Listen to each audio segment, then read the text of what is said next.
Pemberian bantuan ini dipimpin langsung Kapolres Ogan Ilir AKBP Imam Tarmudi.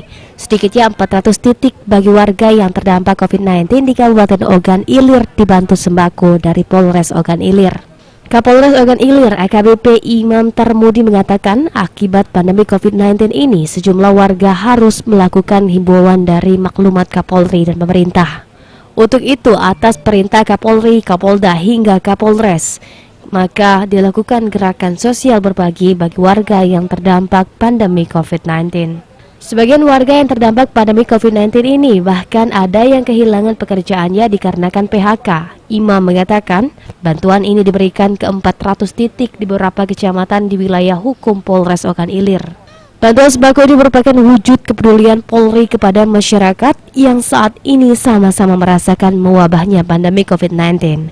Diharapkan wabah pandemi COVID-19 ini dapat segera berakhir dan masyarakat dapat menjalankan aktivitas seperti biasanya. Dari Mabes Polri ya sampai ke satuan bawah, Polda sampai ke Polres.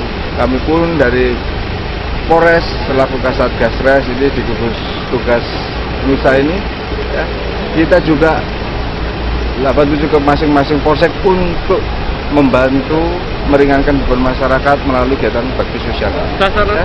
Mereka yang berpenghasilan tidak tetap dan ada juga tadi di saat penyampaian saya tadi, mereka akan ada juga yang kehilangan pekerjaannya. Kemudian ada Ahmad Ramawi, PAL TV.